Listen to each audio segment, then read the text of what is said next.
Continuamos entonces con nuestro estudio de los libros históricos y llegamos al libro de Reyes. Originalmente este era un solo libro, ahora lo tenemos en dos partes, Primera y Segunda de Reyes.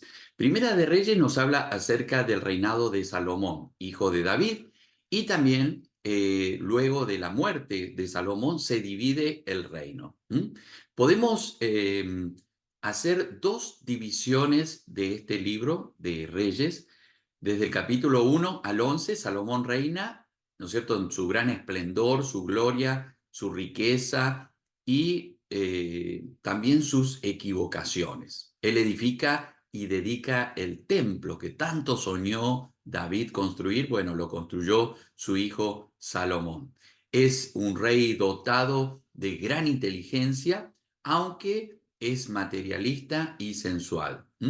Y tiene 1000 mujeres, nos dice la palabra de Dios, casi todas son idólatras de otras naciones. Y esto lo arrastró lamentablemente a Salomón a desviarse del camino de Dios y de lamentablemente no haber logrado el mayor potencial en su reinado. Del capítulo 12 al 22, el reino es dividido en dos, con las 10 tribus del norte, que se pasó a llamar Israel, Samaria o Efraín, y las dos tribus del sur llamadas Judá, por la tribu principal, con la capital en Jerusalén. Los del norte se olvidaron muy rápidamente de Dios, y la decadencia fue mucho más rápida en el reino del norte que del sur, pero ambos, tarde o temprano, se desviaron del Señor. Muy bien, tenemos el libro de Segunda de Reyes, los cautiverios, y tenemos dos divisiones prácticamente. Capítulo 1 al 17, el reino dividido. Sigue la historia de este reino dividido hasta que el norte es llevado cautivo a el imperio de Asiria. Asiria invade y toma cautivo a todos los habitantes o a la mayoría de los habitantes del reino del norte. Y del capítulo 18 al 25, el reino de Judá, recuerden, el reino del sur. Luego, el reino solitario del sur, Judá, es llevado cautivo a Babilonia, ¿no es cierto?, en tres etapas. Y ahí dejamos los pasajes bíblicos que refieren sobre esto. Y nos cuenta el origen de los samaritanos, que los samaritanos fue una mezcla, ¿no es cierto?, adoptaron religiones paganas, y esto se llamó sincretista, ¿no? Sincretismo.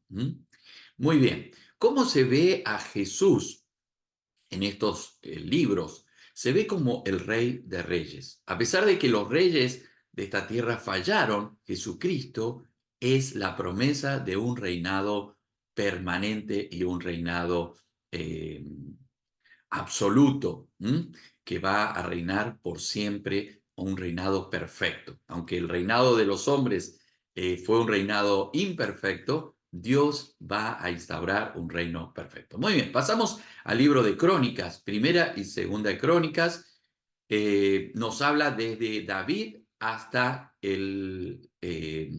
la deportación a Babilonia. El autor desconocido, fue escrito en tiempos de Esdras y quizás fue el mismo Esdras que escribió estos dos libros. En gran parte es una repetición de la historia que se encuentra en Samuel y en Reyes, y fue escrito por los sacerdotes, desde un punto de vista con mucho más énfasis en la religión, el culto, ¿no es cierto?, el sacerdocio, y en menos grado en la parte política. Habla mucho de David, de Salomón, y solo trata de los reyes de Judá, los reyes del sur. Contiene genealogías desde Adán hasta Saúl. El autor de estos libros saca lecciones y nos da editorial con predicación. Nos habla acerca de una revisión histórica, pero más bien de la fe.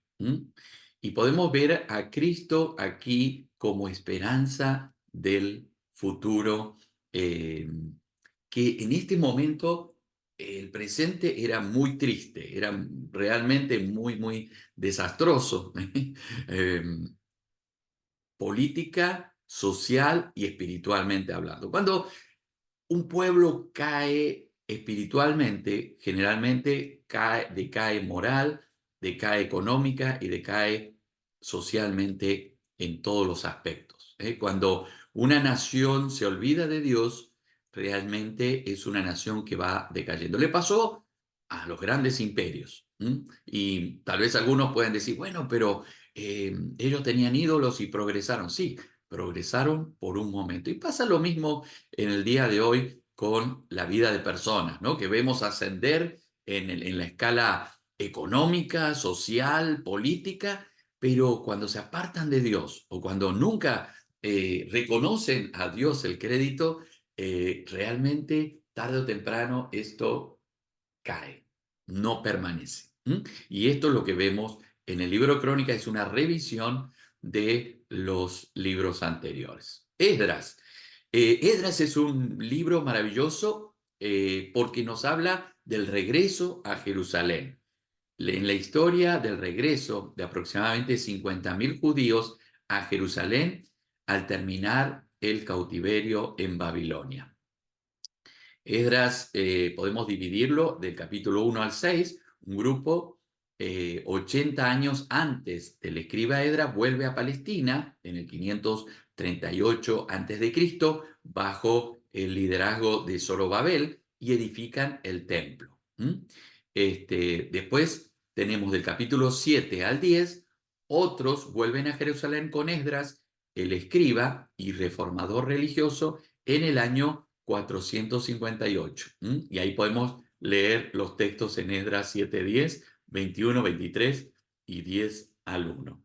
Es un libro de esperanza, es un libro en el cual se restituye o en parte, digamos, se vuelve, hay una renovación espiritual. Es un libro maravilloso que nos habla básicamente de la importancia de la palabra, de la Biblia, de la palabra de Dios. Bueno, en ese entonces no estaba toda la Biblia, ¿no? Por supuesto, estaba escribiéndose la historia, pero vemos que cuando el pueblo realmente busca de la palabra de Dios, es un pueblo que Dios lo bendice, lo prospera, lo levanta de esas cenizas que estaban inmersos. Y lo mismo el día de hoy, cuando nosotros realmente buscamos en la palabra de Dios. Por eso es tan importante lo que estamos realizando ahora, que es estudiar la palabra de Dios, estudiar lo que Dios nos dice.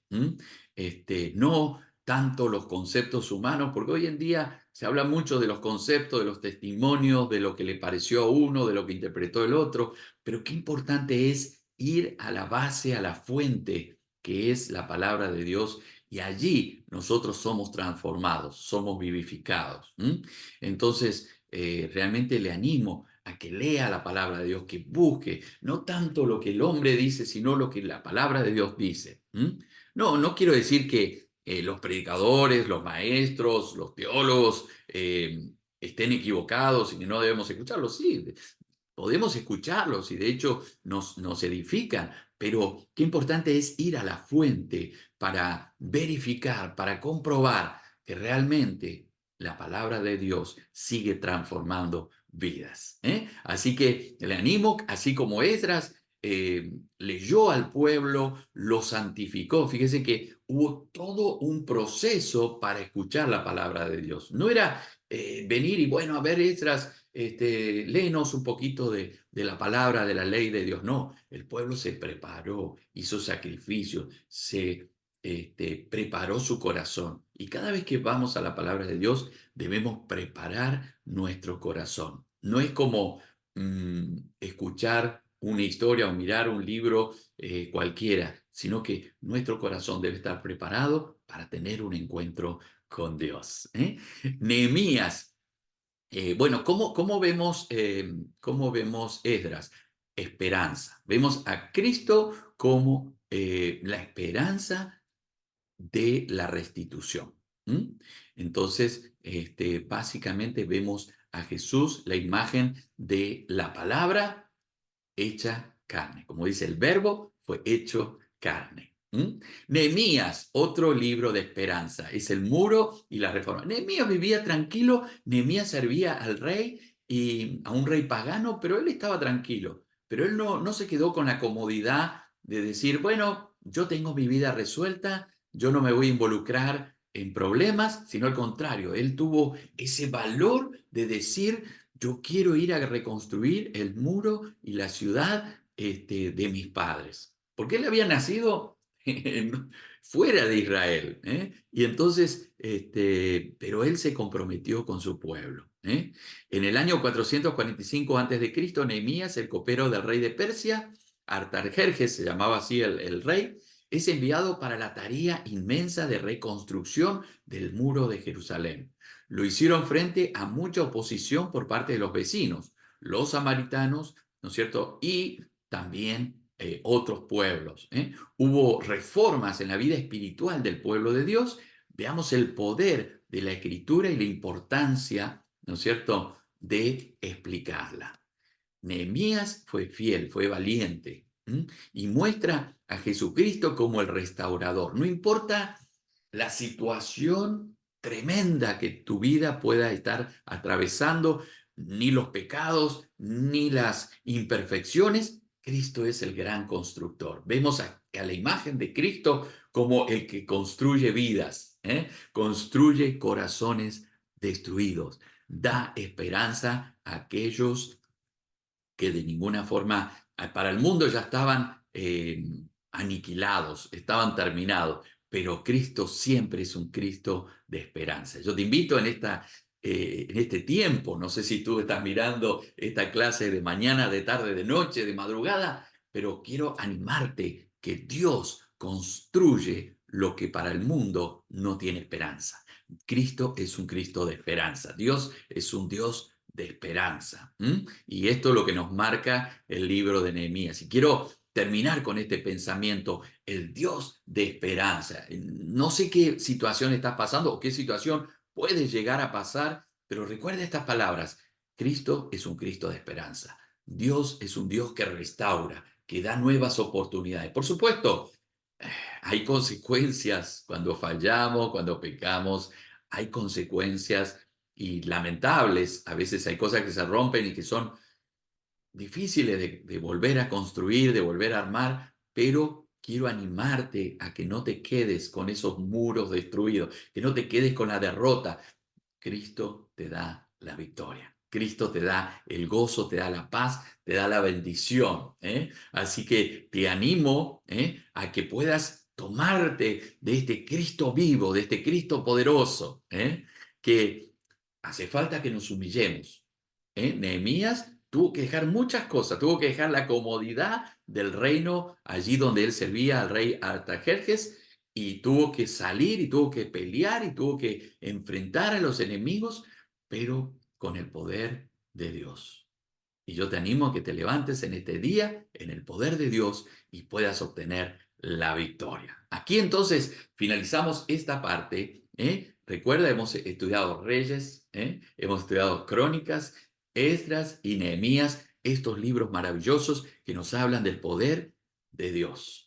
Nehemías nos habla de un Cristo poderoso, de un Cristo que restaura, da nuevas oportunidades. Dios te bendiga y espero que esta clase te ayude, te dé ánimo y te anime a leer y a practicar la palabra de Dios. Bendiciones, hasta la próxima. No olvides de responder las preguntas que vamos a estar compartiendo en el grupo y te invito para la próxima clase que continuamos entonces con nuestro estudio. Dios te bendiga y te guarde y te dé muchas, muchas, muchas bendiciones y que realmente la palabra de Dios te fortalezca cada día. Ese es mi deseo y síguenos aquí en este estudio y en los otros estudios que también tenemos en nuestra página de YouTube. Bendiciones, hasta pronto.